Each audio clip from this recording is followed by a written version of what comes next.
Saladin is shocked and cannot believe what he's seeing. For a year, he had meticulously planned this battle. His execution was flawless. Jaffa had fallen, yet now his soldiers are desperately fleeing the city. He orders the rest of his men to retreat, and they regroup a few miles away. As night falls, the Crusaders within the city have a brief moment of celebration. Against all odds, Richard has again led them to victory. But the king knows that the battle is not yet won. Saladin had bet everything on Jaffa, and he will strike again. It dawns on both leaders that the next battle will be the final round in their year-and-a-half-long slugfest, and this will take place on August 4th, 1192. After Richard's epic rescue of Jaffa, he quickly has his men prepare defenses for Saladin's eventual counterattack. He dismantles his ships to create barricades and prays that the reinforcements from the north traveling on foot will reach them in time for the final assault. But unknown to Richard, Saladin had expected those reinforcements and had already sent troops to cut them off. Most of the forces Richard was banking on never make it to Jaffa. Saladin knows he cannot delay forever. Eventually, the Crusaders will rally more troops, and by his estimates, his current army still outnumbers the Crusaders at least 2-1. So in the darkness of the early morning on August 4th, 1192, the Sultan moves his entire remaining force to the city. In the early morning sun, a Crusader out on morning patrol catches the glint of armor in the distance, and Richard quickly mobilizes his men into a pre-planned defensive formation. They position lances into a menacing hedge to stop cavalry charges, and foot soldiers brace themselves, holding shields to deflect the coming storm of Muslim arrows. Richard then strategically places pairs of crossbowmen behind the shields. Saladin nervously arrives on the battlefield, but as he looks out at Richard's army, a grin creeps across his face. He counts no more than 2,000 men in total. He looks to Richard on his horse and counts less than 10 other mounted knights with him. The army he brought with him numbers around 15,000 soldiers. It seems God has finally chosen the victor for this year-long war. Saladin delays no further. War drums and trumpets signal the final round between Richard and Saladin, and his mounted archers begin racing towards the Crusaders. Richard's men steel themselves for the upcoming battle, and he gives the signal for his crossbowmen to let loose their first round of deadly bolts. Dozens of the Muslim archers are knocked off their horses, and the remaining riders are shocked to be greeted by an immediate second wave of bolts from the Crusaders. Richard had instructed his crossbowmen to fire in volleys. As one group shot, the other reloaded, and through this tactic, the Muslims are forced to deal with a steady stream of unrelenting projectiles every time they try to approach.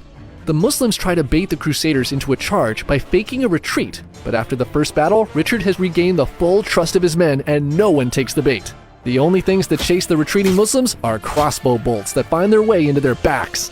This goes on for hours, and both sides grow exhausted. The Christians from the constant loading and firing of their crossbows, and the Muslims from the constant dying. Though outnumbering the Crusaders 5-1, Saladin's men begin to wilt, and sensing his chance, Richard leads his small group of mounted knights into a full-blown charge, which is quickly joined by his infantry. After surviving hours of constant crossbow fire, the Muslims are exhausted and have lost their will to fight. They begin to run, and Richard leads the Crusaders in cutting down the Sultan's men as they attempt to flee. But just as victory seems all but secured, Saladin sends a group of his soldiers into the city. The Sultan's men quickly overrun the guards, and Richard is forced to pull a strike force from the battlefield and storm into the city to save the day again. Richard routs the Muslims in the city, and Saladin has lost all words. He had meticulously planned for every scenario, but it was not enough. Had he gone up against any other Christian knight, there would have been no chance of failure. But Richard was undeniably the greatest warrior he has ever witnessed.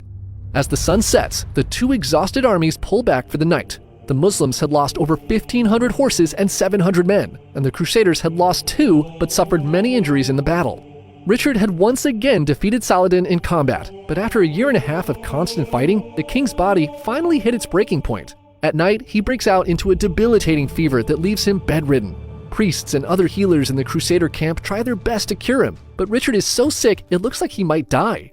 Saladin's scouts bring him the news, but instead of celebrating the coming death of his greatest enemy, Saladin is concerned. "It's not fair. A man who had proven himself to be invincible in battle is betrayed by his own body? It cannot be." In some versions of this story, Saladin sends his personal doctor with cooling fruits and ice from the mountain to treat Richard. The Crusaders, desperate for help, allow the doctor to treat the king, and he begins to recover. Though they've spent over a year trying to kill each other, neither the king nor the Sultan can deny the greatness of their enemy any longer. To Richard, Saladin was an honorable ruler, fair to his people and enemies alike. A great king and a worthy rival. And to Saladin, Richard was the bravest warrior he had ever seen. a man without equal on the battlefield, though he probably still didn't really trust him. And so, on September 2nd, 1192, the king and the sultan signed a truce now known as the Treaty of Jaffa. Under this agreement, Saladin was allowed to retain control of Jerusalem under the condition that Christians be allowed safe passage into the city. The Crusaders will be allowed to keep their coastal cities, and neither side will attack the other for 3 years. The Treaty of Jaffa officially ended the Third Crusade, and Richard leaves for Europe to go deal with his asshole brother and frenemy Philip. Now, what happens to Richard after he leaves the Holy Land could be an entire video all on its own, so we'll save that story for another day. But as for Saladin, exhausted from the fighting that had consumed his life for nearly 3 decades, he passes away less than a year later. But stories of the chivalrous Sultan make their way back to Europe, and nobles throughout the land are fascinated by the tales of his tactical brilliance on the battlefield and the kindness he shows not only to his people, but his enemies as well. A Christian king and a Muslim sultan finding understanding and respect for one another through a series of epic battles in the Middle Ages may sound like some Hollywood BS,